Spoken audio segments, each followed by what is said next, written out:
on en était toujours aux généralités. Dans les généralités, ce que je voulais vous dire aussi, je vous avais dit qu'il y avait donc des récepteurs de forte affinité pour ces cytokines. En fait, le nombre de récepteurs qu'il y a à la surface des cellules pour les cytokines, il est assez faible parce que c'est à peu près 100 à 1000 récepteurs par cellule.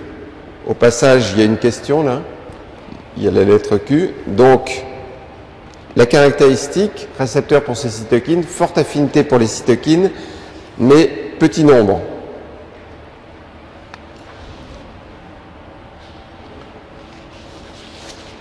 Alors, autre chose, mais ça va, c'est évident, c'est que c'est l'expression de ces récepteurs aux cytokines sont modulés par des signaux externes qui peuvent être, bien entendu, des cytokines.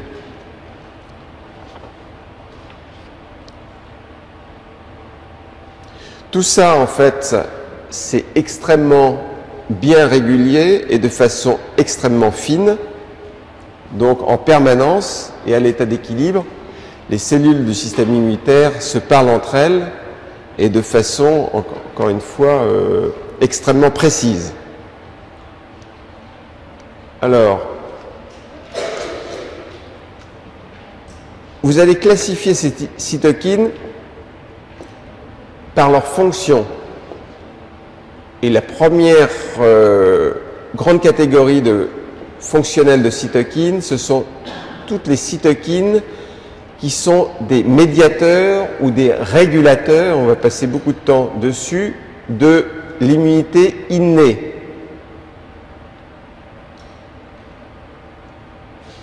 Alors, en fait, ce que vous savez déjà, c'est que des agents infectieux, des microbes ou des virus vont exprimer soit ce qu'on appelle les fameux PAMS, vous vous souvenez, les Pathogen Associated Molecular Patterns, ou PAMS, les PAMS.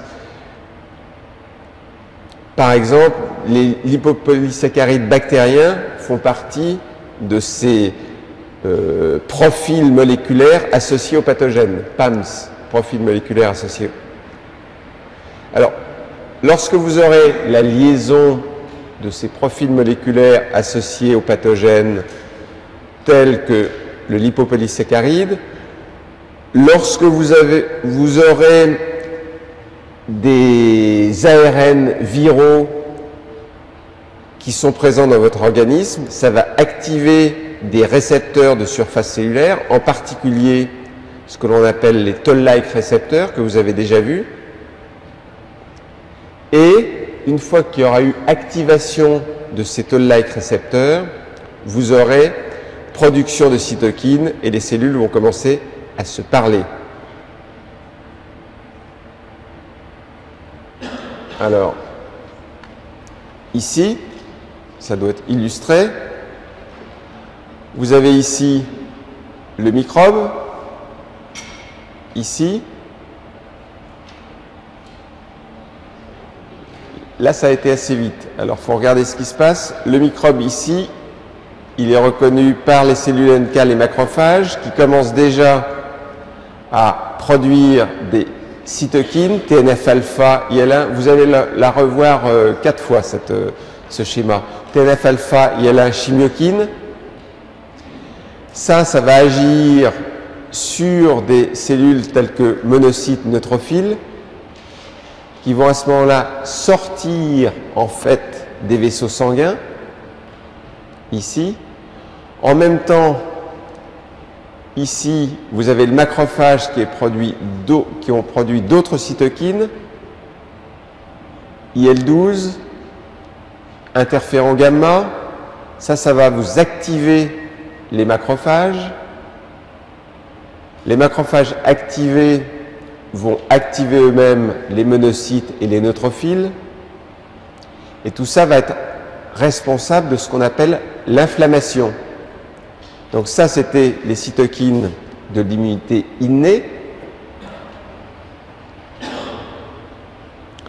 À côté de ça, vous avez les cytokines, et là, vous avez un bref survol. Hein.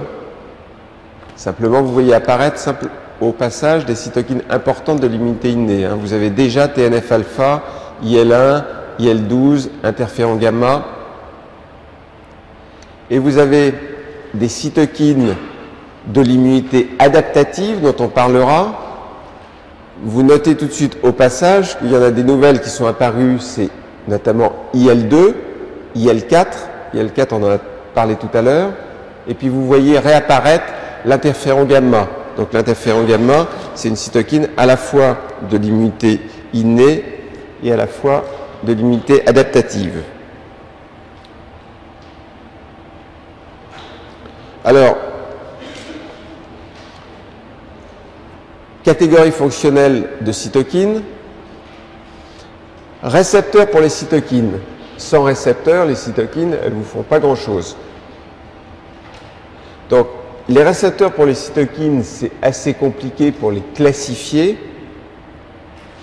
Et en fait, on les classifie par la structure de leur domaine et en particulier par la structure de leur domaine extracellulaire, puisqu'elles ont tous ces récepteurs ont un domaine extracellulaire, ont un domaine transmembranaire, ont un domaine intracellulaire qui va vous permettre de faire la transcription du signal, mais vous allez les classifier essentiellement par famille, et ces familles de tous ces récepteurs sont fonction de la nature de ces domaines qui sont les domaines extracellulaires.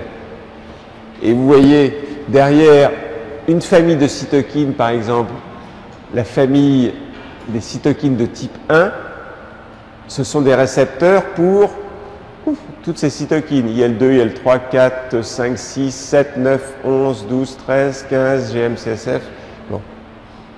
Je ne vais pas vous poser comme question de savoir les récepteurs de type 1, c'est pour quelles cytokines sont récepteurs, hein?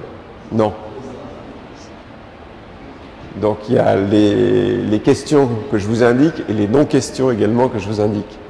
Ça c'est tout de même, mais voilà, il faut savoir simplement que tous ces récepteurs de cytokines qui ont des voies de signalisation qui sont différents, on les classe par famille en fonction de leur structure, donc qui est extracellulaire. Alors puisque maintenant j'ai classifié les cytokines par leur fonction, immunité innée ou immunité adaptative, que j'ai parlé des récepteurs, on va commencer par les cytokines qui médient et régulent en fait l'immunité innée.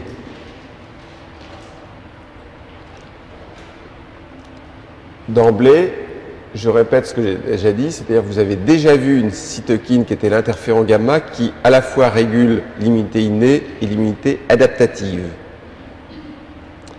Mais la première dont on va parler, qui est extrêmement importante à beaucoup d'égards, notamment parce que vous allez le voir, c'est la cible de médicaments pour le traitement de maladies auto-immunes. Donc celle-ci, il faut bien la connaître. C'est le TNF-alpha, Tumor Necrosis Factor alpha. On verra pourquoi on l'a appelé, en fait, facteur de nécrose des tumeurs. Mais TNF-alpha, qui est le principal médiateur de la réponse aiguë inflammatoire, en particulier aux bactéries qui sont gram-négatives, mais également réponse aiguë inflammatoire en réponse à de nombreux autres agents infectieux. Et ce TNF-alpha, il est important parce qu'il est responsable de beaucoup des complications qui vont, des complications générales qui vont être la conséquence d'infections sévères. C'est-à-dire, lorsque vous avez une infection sévère, on verra tout à l'heure que ça entraîne des désordres généraux au niveau de l'organisme. Beaucoup de ces désordres sont dus donc au TNF-alpha. Alors,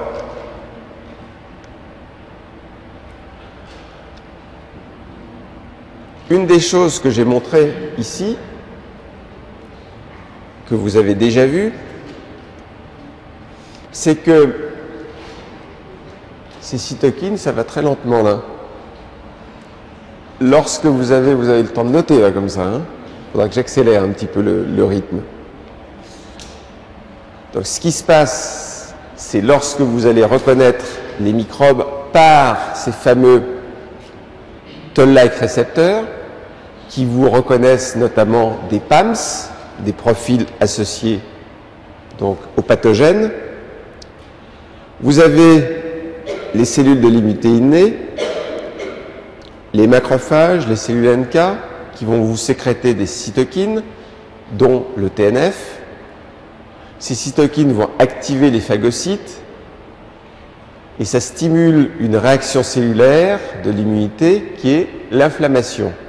Et l'inflammation, on en parle, mais c'est bien de la définir une bonne fois parce que vous voyez toujours réaction inflammatoire, inflammation, et on vous définit finalement jamais ce que c'est. Donc j'ai rajouté ça.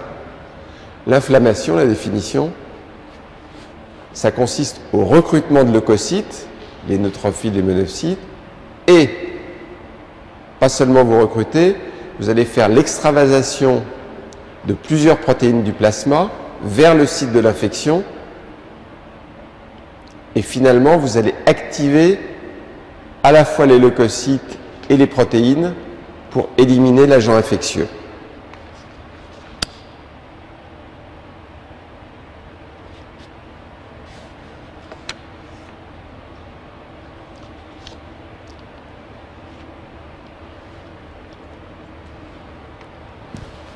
Donc. Alors, voilà. Je recule, hein, je voudrais bien reculer, mais pourquoi il ne recule pas, lui? Voilà, ça recule.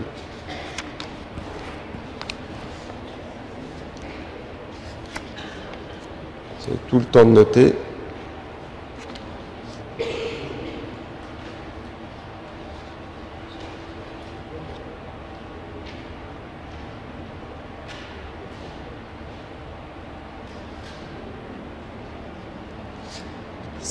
Ça va là, c'est bien noté là? Toujours pas? Bon.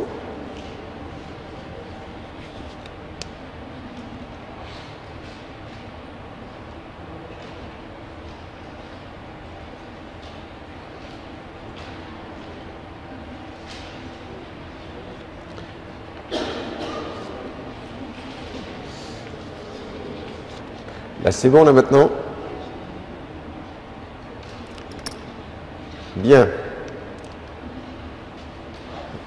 Donc, on revient au TNF-alpha, ici. TNF-alpha, maintenant que vous savez exactement, vous avez toujours le même schéma. Et vous voyez agir là, ici. Donc, dès qu'il y a eu, comme vous voyez, le microbe qui, avec ses PAMS, a été reconnu par les toll-like récepteurs, le macrophage, qu'est-ce qu'il fait? Il produit, et les cellules NK aussi, ils produisent du TNF-alpha, et vous avez là un phénomène inflammatoire, c'est-à-dire commence à sortir en fait sur le site de l'infection, monocytes, neutrophiles, sortent également des protéines.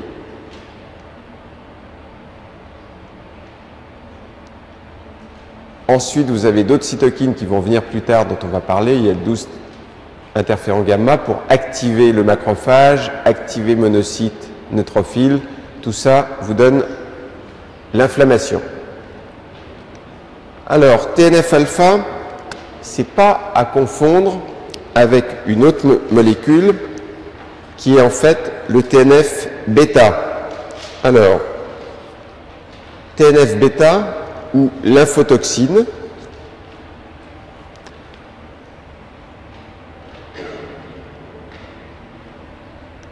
Vous voyez ici le TNF-alpha.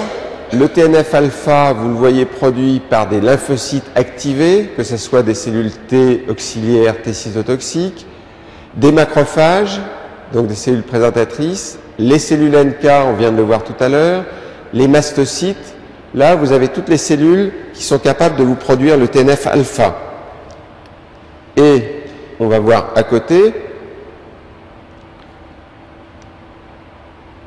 le TNF-bêta, il ne faut pas confondre avec lymphotoxine, et ça, les lymphotoxines, c'est produit par les lymphocytes activés, comme le TNF-alpha, mais au passage, lymphotoxine, ce n'est pas produit par macrophage, c'est l'UNK mastocyte.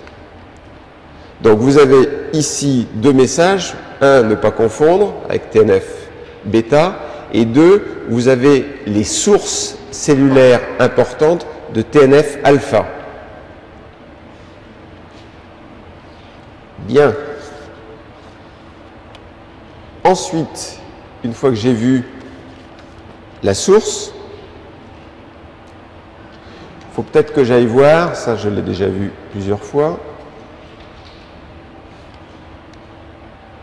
Ah, il y a un message ici qui vous rajoute une chose, c'est pour dire que lorsque le macrophage est activé par l'interféron gamma, je produis encore plus de TNF-alpha. Hein? Donc c'est bien.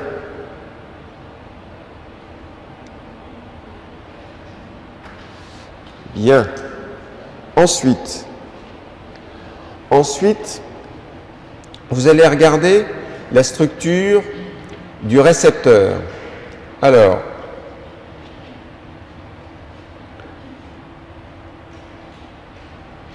si vous regardez le TNF, il est au milieu et il est ici en bleu. Et en fait, le TNF, il est fait par 3 chaînes qui sont polypeptidiques. Et ça vous fait le TNF. Là-dessus, ces 3 chaînes polypeptidiques peuvent venir se lier sur, en fait, 2 récepteurs différents. Un récepteur qui a une taille de 55 kD, c'est le récepteur 1 du TNF, et un autre récepteur qui a une masse moléculaire de 75 kD.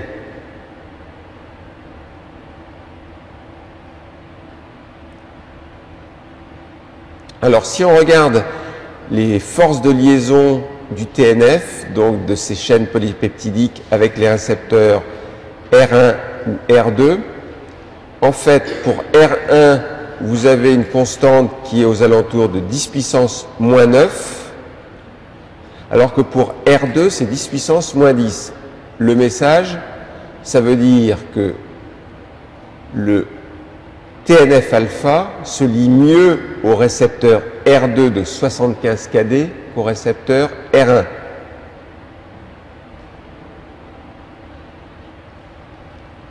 Alors, ces récepteurs, on avait déjà dit que le TNF lui-même, c'était 3 chaînes qui se polymérisent. Le récepteur lui-même, c'est un trimère qui est dans la membrane. Et vous voyez ici, alors, j'ai trouvé que, en fait, le récepteur pour lymphotoxine, mais c'est à peu près la même chose, et vous voyez que c'est un trimère, le récepteur. Il est là, là, là. C'est un trimère qui est dans la membrane, qui va venir se fixer, soit la lymphotoxine, comme sur ce schéma-là. J'ai regardé s'il y avait l'équivalent pour, en fait, le TNF-alpha, mais il n'existe pas. Bon, où il est. Alors maintenant, vous connaissez le TNF, vous connaissez son récepteur, il est temps d'aller aux principales fonctions physiologiques du TNF. Pas compliqué, vous l'avez déjà vu. On voit ici, TNF. Hop. Et récepteur.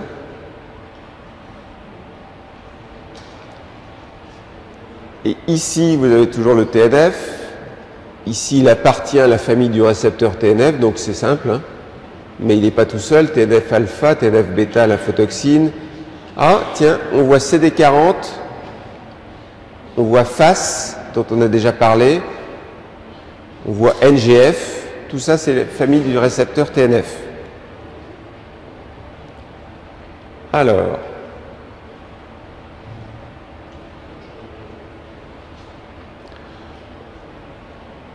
le TNF, première action, c'est qu'il va agir, vous avez vu tout à l'heure déjà, le macrophage, il faisait sortir, en fait, il produisait du TNF, il faisait sortir des neutrophiles,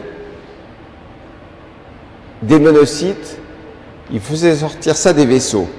La première action du TNF, c'est en fait d'agir sur les vaisseaux pour permettre notamment la sortie. Par exemple, ici, vous le voyez en gros en noir, ici, c'est un neutrophile, ça.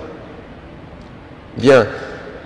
Alors, pour qu'il puisse faire sortir le neutrophile, il va d'abord falloir que le neutrophile s'arrête quelque part au niveau du vaisseau. Et ce que va faire le TNF, c'est qu'il va induire en fait l'expression d'une molécule qui est ici, qui est une sélectine. Tout de suite, le message, c'est que pour que ce neutrophile puisse s'arrêter, il va falloir qu'il s'accroche à un moment donné au vaisseau par deux petits bras. C'est une image, hein, mais il va falloir qu'il s'accroche par un récepteur aux sélectines et ici un récepteur ou un ligand des intégrines, plutôt ligand des intégrines. Donc ici, il va falloir que cette liaison-là se fasse. Un bras, deux bras. Ben, ce que fait le TNF, et c'est pratique, c'est que d'abord, il induit l'expression de sélectine par le vaisseau sur la cellule endothéliale. Donc, il y a une augmentation de l'expression de sélectine. Et également, il va y avoir une augmentation de l'expression du ligand pour des molécules qui sont extrêmement importantes, qui sont les intégrines. Donc, il induit l'expression de ce qui va accrocher les deux bras du neutrophile. Là, je veux arrêter mon neutrophile, quelque part. Donc, j'augmente avec le TNF-alpha l'expression ici de sélectine et de ligand d'intégrine. Aussi, je vais induire l'expression de quelque chose qui est important, dont on a déjà parlé, dont on reparlera, d'une petite molécule qui est ici, qui est une chimiokine. Alors,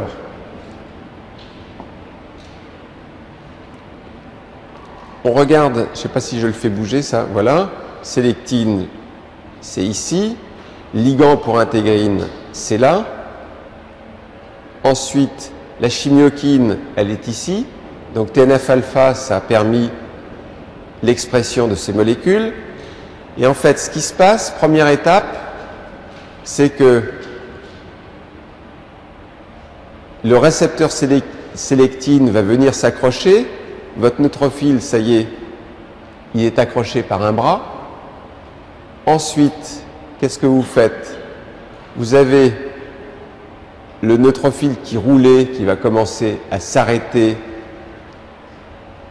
de passer, au lieu de passer à toute vitesse dans le vaisseau, il commence ici à rouler, tout simplement, il roule parce qu'il y a un seul bras qui l'a arrêté. Avec son bras, là, tout seul, il arrive difficilement, il accroche un petit peu le vaisseau, mais pas suffisamment, ce qui fait que le vaisseau, il roule. Ensuite, ce qui se passe, il va y avoir une activation par, et vous êtes ici, par la chimiokine.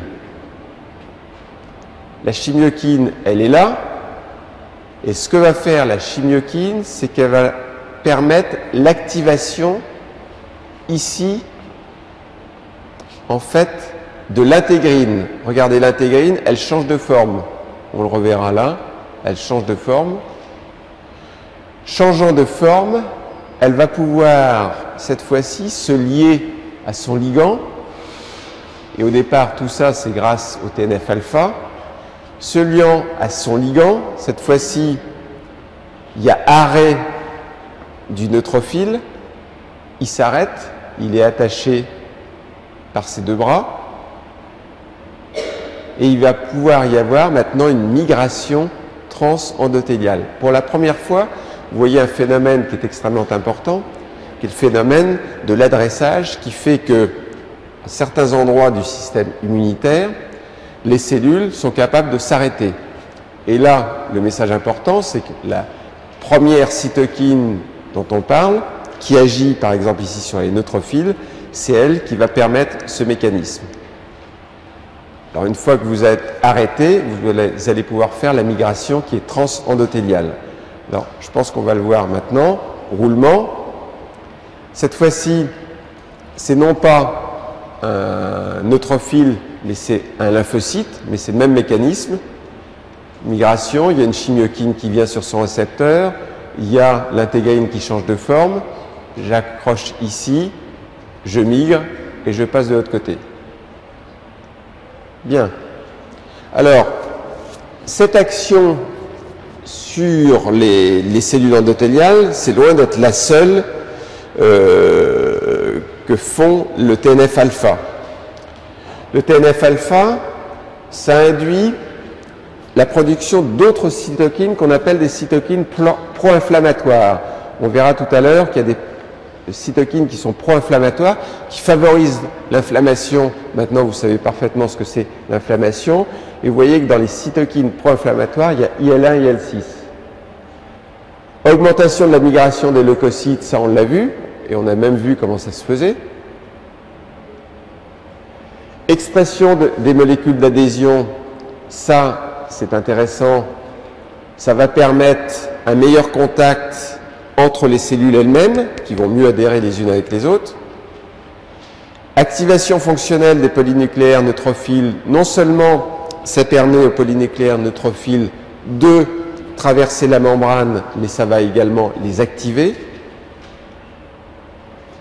Et au passage, ça induit la phase aiguë de l'inflammation et ça induit la synthèse de protéines de l'inflammation, dont la CRP. Ce n'est pas la seule chose.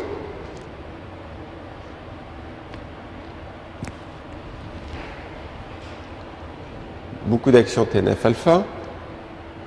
Alors, lorsque le TNF-alpha est en petite quantité, ça vous donne ce que vous connaissez, c'est-à-dire l'inflammation locale. Vous savez maintenant comment vous avez pu faire sortir, grâce au TNF-alpha, en fait, vos cellules. Vous allez pouvoir les activer, ces cellules. Il y a des petites choses que je vais modifier, parce que là, c'est pas un... Oui, si, non, c'est bon, c'est bon. Je modifie rien. Je modifie rien. Et pourquoi c'est important de savoir tout ça? Parce que, notamment, parmi les anticorps monoclonaux chimériques qui sont utilisés en thérapeutique, donc les chimères n'ont plus de secret pour vous, parmi ces anticorps chimériques, il y a le Remicade, qui est utilisé notamment pour le traitement d'une maladie auto-immune intestinale qui est la maladie de Crohn. Et le Remicade, c'est un anticorps monoclonal, on le reverra parce qu'on va voir toutes ces maladies, anti-TNF-alpha. Et vous vous souvenez, je vous avais montré ça, dans le supplément du journal du dimanche, il vous parlait de l'afliximab, qui est le Remicade, c'est la même chose, et c'est bien un anticorps anti-TNF-alpha. Maintenant, quand un de vos patients ou patientes arrivera avec le journal du dimanche et que vous dira c'est quoi ça le TNF-alpha, ça n'aura plus de secret pour vous. Alors, le TNF-alpha, ce que je vous ai dit, vous vous souvenez qu'on a parlé de ces cytokines qui avaient une action soit autocrine, soit paracrine, soit endocrine. Je vous ai dit également que ces cytokines de l'immunité innée, elles pouvaient avoir des effets systémiques sur l'ensemble de votre système et pas seulement le système immunitaire. Et vous voyez notamment que le TNF-alpha, surtout quand il est en quantité modérée, mais également, ça va être pire, en quantité importante, il va avoir des effets systémiques sur le cerveau, avec l'apparition de fièvre. Il peut avoir des effets sur le cœur, avec un choc septique. Vous pouvez avoir un arrêt cardiaque. Vous pouvez avoir une action sur le foie, avec hypoglycémie. ça bloque les propriétés anticoagulantes parce que ça explique notamment pourquoi on l'appelle TNF. Pourquoi vous dites toutes ces propriétés, je ne vois pas ce que ça a à faire avec les tumeurs.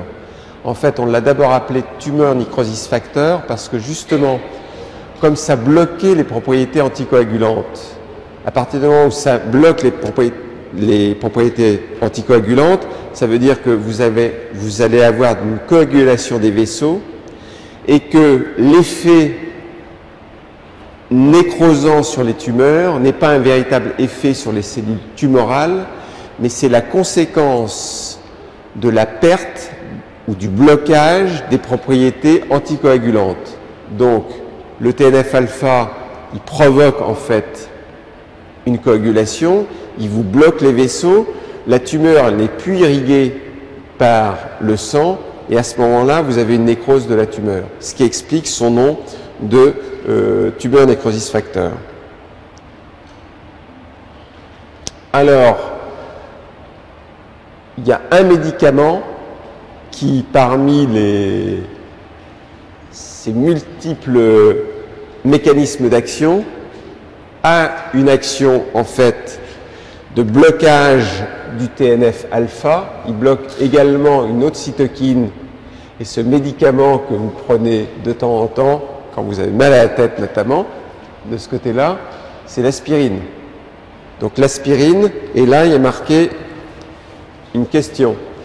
Et on peut poser comme question, l'aspirine, qu'est-ce que ça vous bloque comme cytokine? Ben, l'aspirine, ça vous bloque le TNF-alpha, et on le verra tout à l'heure, ça vous bloque également l'IL1, pardon. Alors, quand je disais tout à l'heure que le TNF-alpha, lorsqu'il était en grande quantité, il était capable de vous induire un choc septique,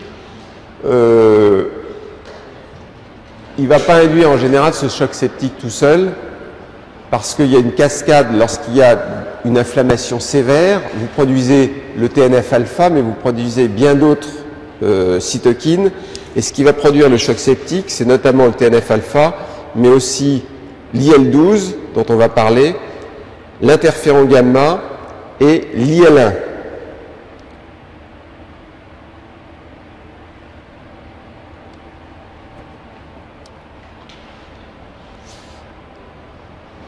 Alors, parmi les molécules qui sont des cousins du TNF-alpha et du récepteur au TNF-alpha, il y en a deux dont on a parlé il y a moins d'une heure. Il y en a, c'est CD40 ligand, ça fait partie de la même famille de TNF-alpha et de son récepteur. Et l'autre dont on a déjà parlé, c'est FAS et FAS ligand. Donc, ces trois molécules et ces trois récepteurs, ça fait partie de la même famille.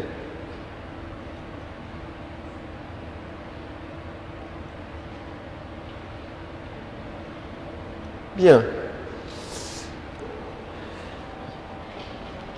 On a fait une cytokine, c'est pas mal. Interleukine 1. Alors, comme le TNF-alpha, la principale fonction en fait de l'IL1, c'est d'être un médiateur de la réponse inflammatoire à des infections ou à d'autres stimuli. Ce qui veut dire que l'IL1 aura des actions qui sont assez similaires TNF-alpha, c'est-à-dire c'est donc un médiateur extrêmement important, notamment de l'inflammation en réponse donc à une infection par un agent infectieux. Alors, comme le TNF-alpha, la principale source d'IL1, ça va être les cellules phagocytaires mononucléées, c'est-à-dire monocytes, macrophages. Et tout à l'heure, ce schéma-là que vous avez vu, tout à l'heure, ici, c'était TNF-alpha qui était à la place. Ben là, j'ai remis à la place de TNF-alpha. Tout à l'heure, vous les verrez ensemble. Mais maintenant, ce que je vous ai mis, c'est IL1. D'accord? Donc, IL1, même action, en fait, que TNF-alpha, notamment l'induction de la migration de ces cellules monocytes neutrophiles. Alors, l'IL1, il y a deux formes en fait d'IL1. Il y a ce qu'on appelle l'IL1 alpha et l'IL1 bêta. Ces deux formes qui ont 30% d'homologie. Alors, ces deux formes existent, IL1 alpha ou IL1 bêta, d'abord sous forme d'un précurseur.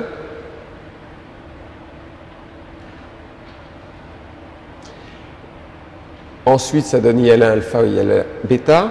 Mais ce qu'il y a d'intéressant, c'est que la forme qui est active d'IL1 bêta, c'est une forme qui est clivée. Il faut qu'il y ait eu un processing.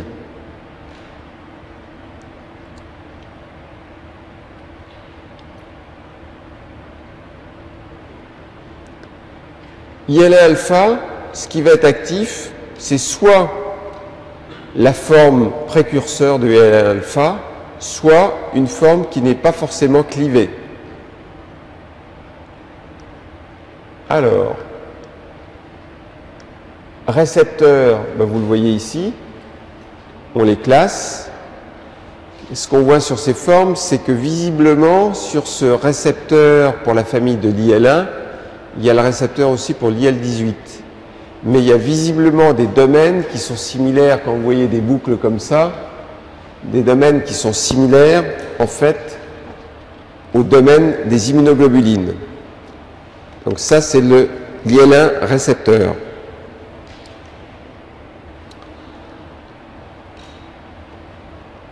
Alors, même action que tout à l'heure, on l'a vu,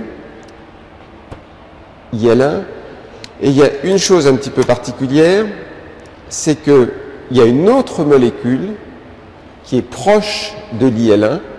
Donc on avait déjà dit qu'il y avait deux formes, IL1 alpha et IL1 bêta, mais ce qui est intéressant, c'est qu'il y a une autre molécule qui s'appelle la molécule ILRA. Alors, ILRA, qu'est-ce que c'est?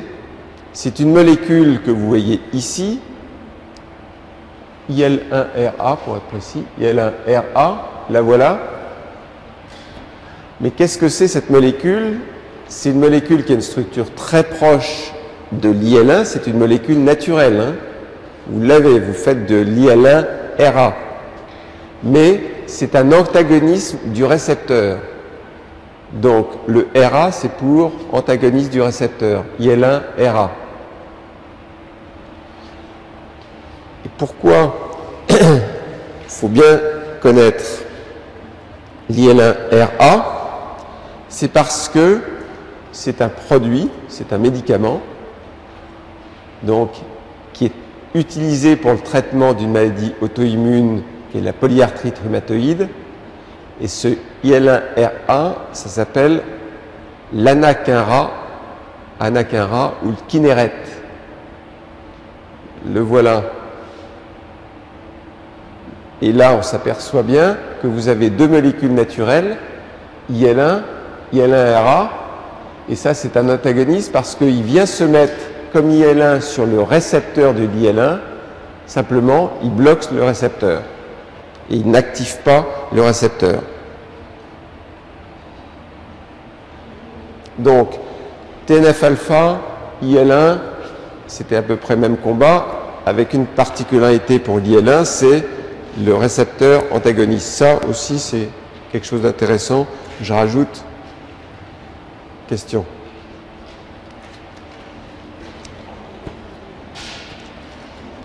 Alors, chimiokine. Chimiokine, vous l'avez déjà vu apparaître, vous savez, tout à l'heure, quand on regardait comment se bloquer sur un vaisseau, comment s'arrêter un neutrophile ou un lymphocyte qui ont commencé par rouler. Après avoir roulé, on va le revoir sans doute, je vais vous repasser sans doute le schéma, à un moment donné, vous avez une chimiokine qui était produite par la cellule endothéliale qui allait sur un récepteur aux chimiokines qui était sur le neutrophile ou sur le lymphocyte pour ensuite permettre l'activation de l'intégrine. Bien.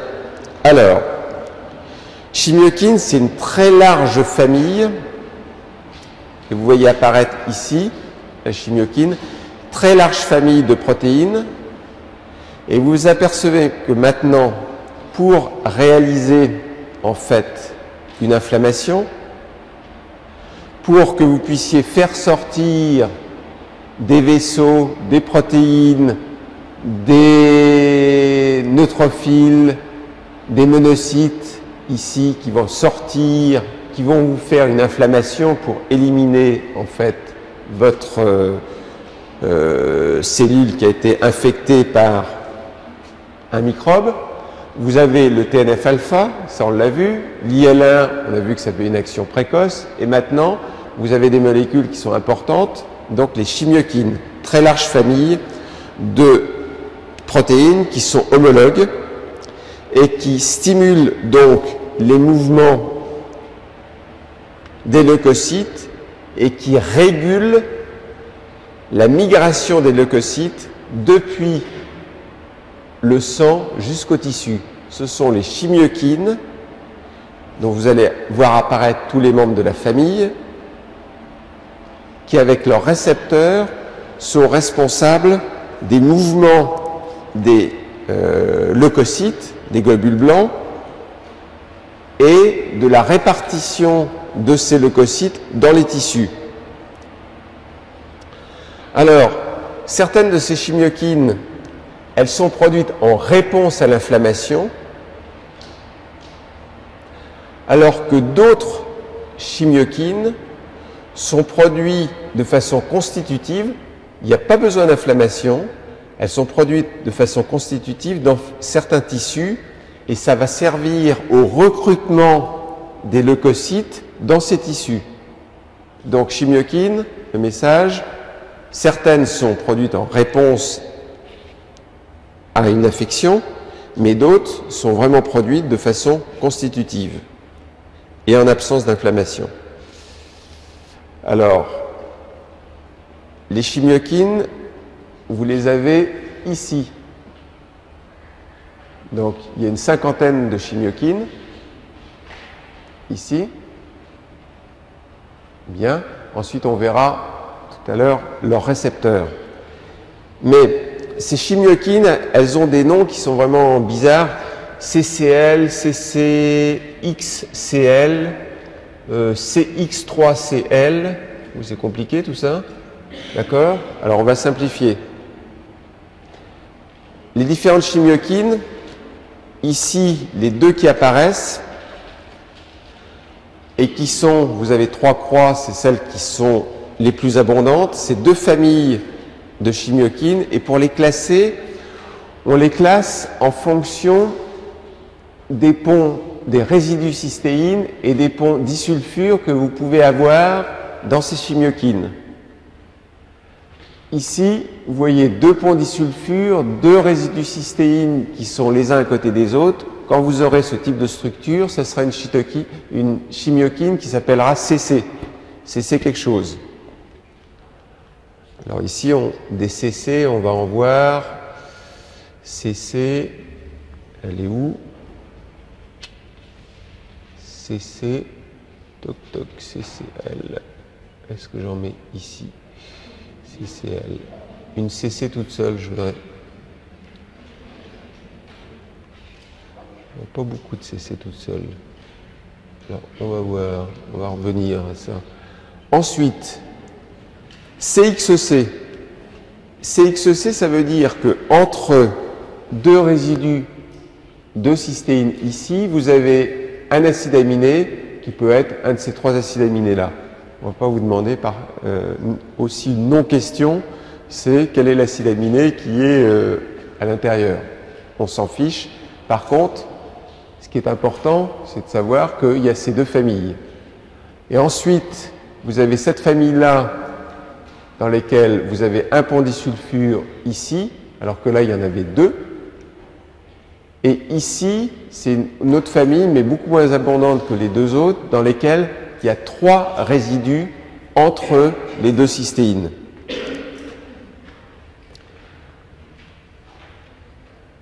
Alors, ces chimiokines, comme leurs récepteurs, elles peuvent être produites par les leucocytes, les cellules endothéliales, les cellules épithéliales, les fibroblastes. Donc beaucoup de cellules qui sont capables de produire soit la chimiokine elle-même, soit le récepteur aux chimiokines.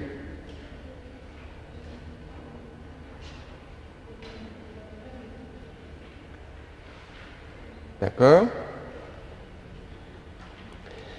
Ces chimiokines, lorsqu'elles sont produites sur la membrane, en tout cas, elles vont se fixer sur la membrane endothéliale sur des molécules qu'on appelle les héparanes sulfates.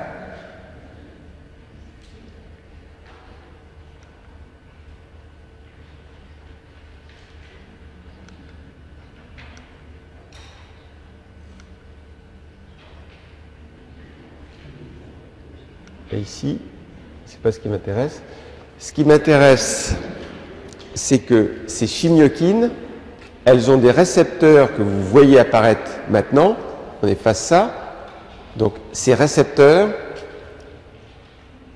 multiples. Et en fonction de la répartition de ces récepteurs à un endroit de votre organisme, c'est la distribution des récepteurs qui sera responsable du fait que des neutrophiles, que des lymphocytes vont s'arrêter, par exemple au niveau du tube digestif, par exemple au niveau du poumon.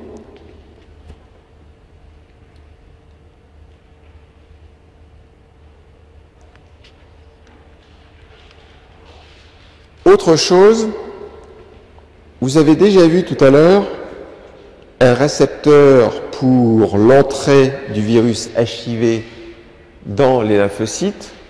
C'était quoi déjà au passage? CD4. Bien.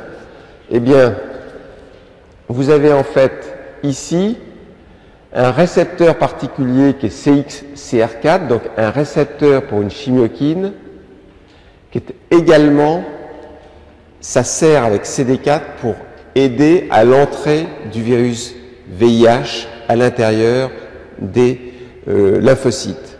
Donc ici vous retenez CD4, maintenant ça n'a plus de secret pour vous, et vous voyez qu'il y a un autre récepteur qui est extrêmement important pour l'entrée du virus VIH dans le lymphocyte, c'est le récepteur ici qui est CXCR4, c'est bien un récepteur pour une chimiokine. Alors,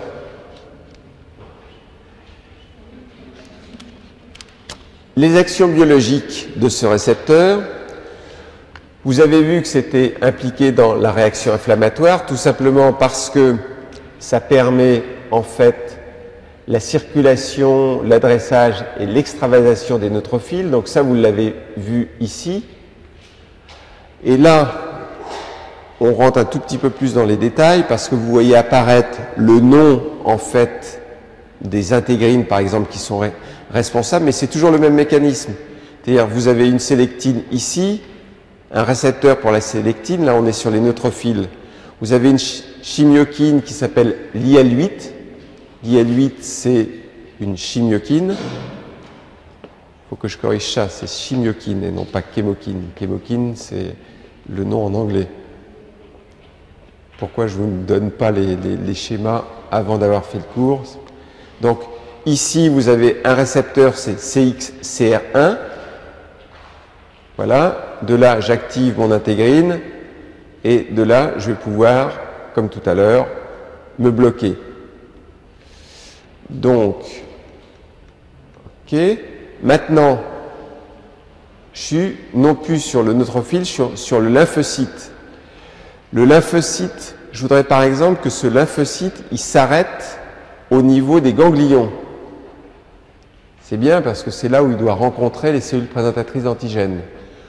Pour que mon lymphocyte s'arrête au niveau des ganglions, il va le faire au niveau justement de cellules endothéliales qui sont un petit peu particulières parce qu'elles sont très épaisses. Et ici, voilà ces cellules à l'endothélium épais. Je suis à l'intérieur du ganglion. Je voudrais que mon lymphocyte qui n'arrête pas de circuler, il s'arrête. Ben, pour l'arrêter, cette fois-ci, hop, voilà, je passe ici. Je vais utiliser autre chose. Je vais utiliser pas tout à fait les mêmes sélectines, pas tout à fait les mêmes chimiokines, pas tout à fait les mêmes intégrines. Ici, la chimiokine, elle s'appelle SDF1. Tout à l'heure, vous n'allez pas retenir ça, hein. C'est uniquement pour illustrer. Je veux faire arrêter un lymphocyte au niveau d'un ganglion. Cette fois-ci, ma chimiokine, c'est SDS1. Mon récepteur, c'est CXCR4. Voilà. Je vais faire toujours la même chose. Et ici, j'active, l'intégrine elle a changé, et hop, je migre. Donc vous avez deux exemples ici. Vous avez une chimiokine qui tout à l'heure a été induite par l'inflammation et a fait s'arrêter un neutrophile et faire sortir un neutrophile sur le site de l'inflammation. Et là, vous avez un autre exemple d'une chimiokine qui, elle, est constitutive, qui se trouve au niveau des cellules épaisses de l'endothélium dans le ganglion et qui de toute façon est là, même s'il n'y a pas d'inflammation, pour faire sortir des lymphocytes au niveau du ganglion. Donc on retrouve la notion qu'on avait tout à l'heure. Donc ces chimiokines, important pour recruter les cellules au moment de l'infection, mais également important pour toute la régulation du trafic des lymphocytes dans la circulation. Alors, une autre cytokine qui, elle, est assez délicate. Je ne vais pas très vite tout de même, mais je vais tout de même un petit peu ralentir. C'est l'IL-12. Alors, l'IL-12. On est toujours dans les cytokines qui sont impliquées dans l'immunité innée. Donc toujours dans la réponse inflammatoire à un certain nombre de microbes. L'IL-12 dont on va parler tout à l'heure, tout de suite, c'est un médiateur qui est extrêmement important, notamment pour induire une réponse immune contre des microbes qui sont intracellulaires. Donc ça va induire une réponse immune innée, mais également une réponse immune adaptative. Et l'IL-12, vous la voyez apparaître tout de suite. L'IL-12, elle a d'abord été connue parce qu'elle activait les cellules NK, et ça a d'abord été décrit comme une cytokine qui active les cellules NK.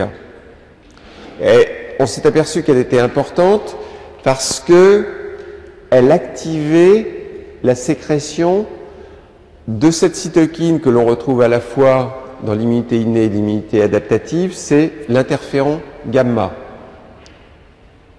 Donc en fait, c'est comme ça qu'on l'a découvert.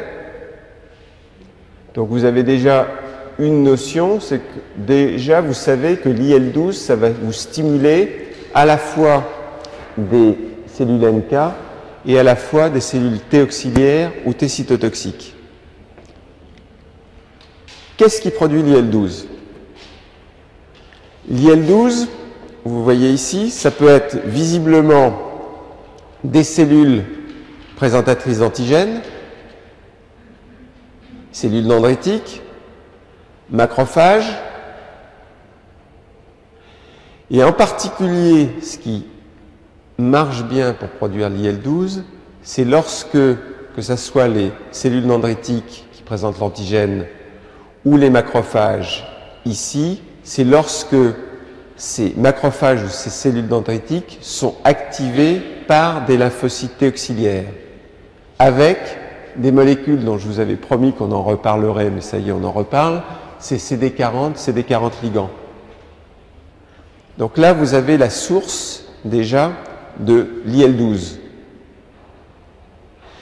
Et quand je vous disais l'IL-12, c'est important pour l'élimination des microbes intracellulaires. Les microbes intracellulaires, ça y est, ils ont été capturés par les macrophages ou par les cellules dendritiques et ils ont été ici, ils sont à l'intérieur du macrophage. Maintenant, si on suit ce qui se passe, il y a une chose qui est un petit peu difficile à comprendre, mais on va voir, c'est que les cellules NK, elles vous produisent de l'interféron gamma. Alors ça, j'y vais doucement parce que je viens de vous expliquer que l'IL-12, on l'avait d'abord découverte parce que notamment elle stimulait les NK qui produisaient de l'interféron gamma. Bien. On est pour l'instant cohérent, l'interféron gamma, ça stimule les macrophages. Et en fait, ce qui augmente la production d'IL-12, c'était non seulement le fait que, par exemple, les cellules présentatrices, comme ici, venaient en contact avec des cellules T auxiliaires, mais ici, ce qui est important, c'est que la production d'interféron gamma par les cellules NK, ça augmente aussi la production d'IL-12. Donc, on va voir plusieurs fois, il y a une espèce de va-et-vient ici, dans l'immunité innée, entre les cellules NK et les macrophages, l'IL-12 et l'interféron gamma. Pas facile ça à comprendre, hein? Tout ça aboutissant finalement, une fois que les... Ouais, j'ai bien compris, hein? Le monsieur qui siffle discrètement ou la demoiselle, ça va aboutir finalement à ce qu'il y ait une activation des macrophages, ici, à ce qu'il y ait une inflammation, les macrophages activés, produisant du TNF-alpha, de l'IL-1, des chimiokines, tout ça pour que ça sorte et ça aille également sur le lieu de l'inflammation. On s'arrête là? Voilà.